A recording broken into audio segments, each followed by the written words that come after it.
In this analysis video, we're going to take a look at the driver swing of Matt Wolff. So we're going to take a look at what Matt Wolff does to make him such an exceptional driver of the golf ball. We're going to talk about a couple keys that you can apply to your game. Matt has a great combination of distance and accuracy, and there are a few things that you can learn to apply right away. Now, when it comes to the driver swing, there are three main keys that we like to look for. We want to create a flat bottom of the swing, we want to have earlier face rotation rather than later, and we want to have a body-driven swing or body-driven pivot. We're specifically going to look at that third piece with Matt Wolff because he does a great job of using his body. Okay, let's get those first two kind of out of the way, and then we can talk exclusively about what's going on with his body and his pivot. So first one, we're looking at the flat spot. From the face on camera, I like to look for the height of the club head to be close to the height of the golf ball from about right foot to left foot. You'll typically see poorer drivers of the golf ball will be coming in a little bit higher or exiting a little quicker.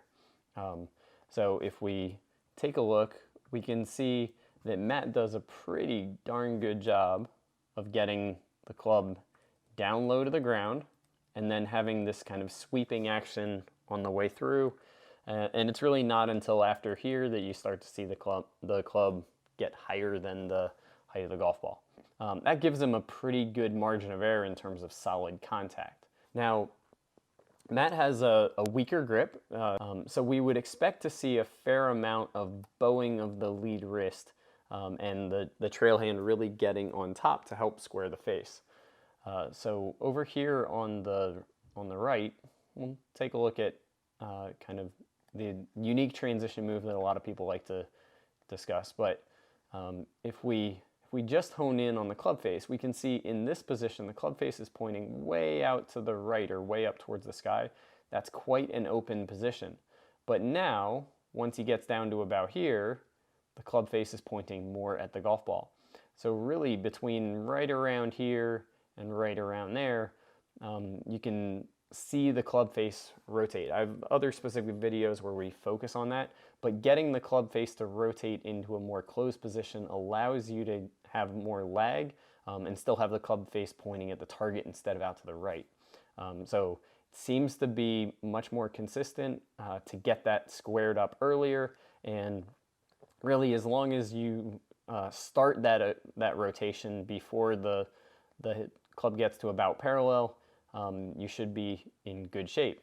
Matt does it early enough to allow for his excellent body-driven pivot. Matt Wolff starts with his little preset move, which is just a reminder to himself that he wants to get his body open. It's kind of built off of a drill that he did with his coach for a long time, and it just stuck in as a pre-shot trigger to remind him to get his body open.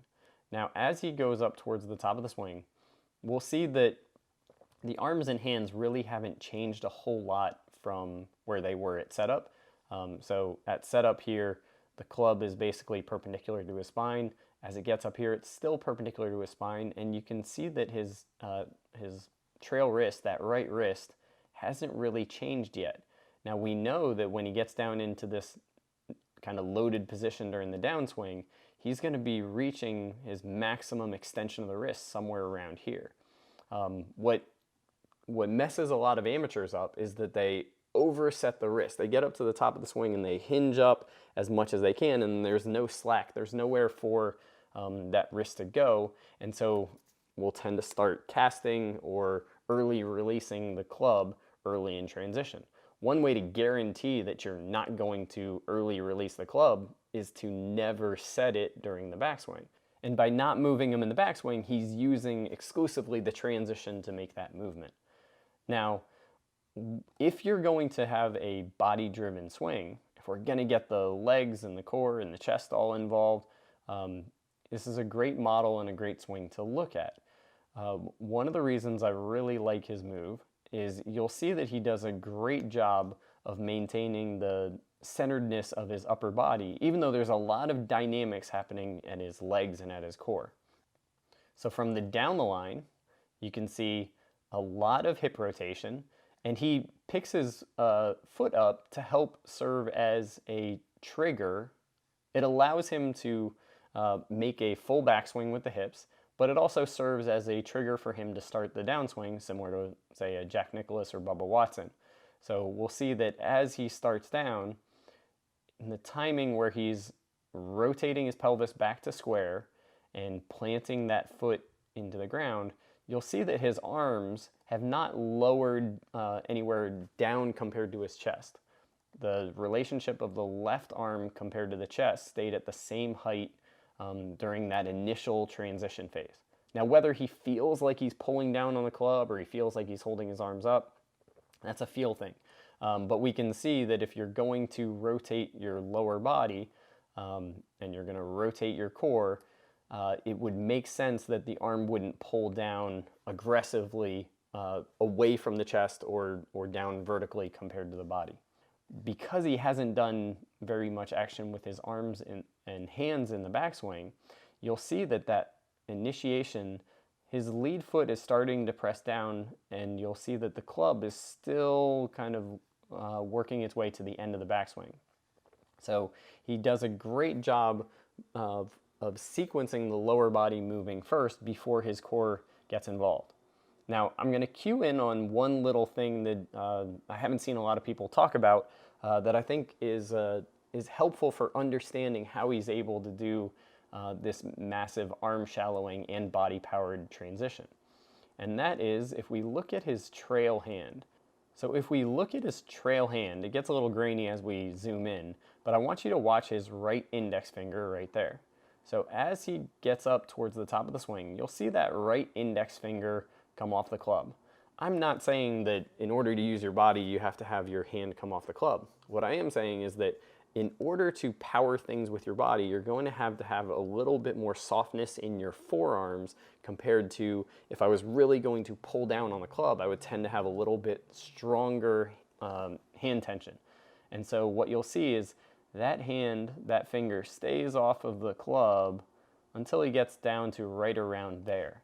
So we'll see that during this massive rotation, a lot of that is happening from rotating his body while having a relaxed or softer arm and forearm position, while his shoulder is going into external rotation and his lead forearm is pronating or rotating this way.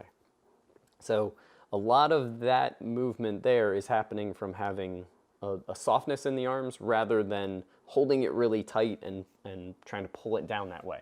If you were to hold it really tight and pull it down that way, it would typically mess up your sequencing. But if you feel it falling, then you'll tend to still be able to aggressively rotate your body, which Matt demonstrates really, really well. Okay, the last piece we're going to talk about is the use of the lower body. So we can rotate, we can push side to side, or we can push vertically. To hit the ball far, you want to use a blend of all three of those, and we're going to see Matt use a really good sequence of them. So as he starts his rotation, you'll see that the center of his pelvis moves from right around there to right around there. At the same time, it's rotating, but there's a little bit of the lateral movement initiation before the rotation really kicks in. But for all intent and purposes, here during transition, he has more of this lower body slide and rotation, but you'll see that the belt height stays about the same. Now, I'm going to put a couple little indicators here just so we can see what happens during the rest of the downswing. Now is when he's right around this point here is where he's going to really start getting vertical with that left leg. So you'll see that left leg straighten and you'll see that right leg straighten. He's pushing against the ground to raise his pelvis up. Now you will see that when he does that, you can see that the height of the pelvis tends to go up, but you can see that the height of his head tends to stay about the same. So while he's doing all this dynamic stuff with his lower body to help create speed, his upper body stays in a pretty stable location compared to the golf ball. In fact, if we go up towards the top of the swing, we'll see a minimal amount of shift of the upper body. A lot of higher handicap amateurs try to use the whole mass of their upper body, either by kind of swaying side to side or by really lifting up. And that tends to limits speed. Even though you feel like you're creating a lot of force, it limits speed. It also tends to make consistent contact a little harder to do. So if you're trying to get your body involved, this is a great pivot to study where you're able to rotate that lower body, but then when you go vertical with the lower body, it creates this hollowing out of the core as opposed to a vertical movement of everything. If you like this video, then click the link in the description below and head over to golfsmartacademy.com for a free trial membership. It's free, you don't even have to put in your credit card. We have over 900 videos to help you diagnose and then train to improve your golf swing.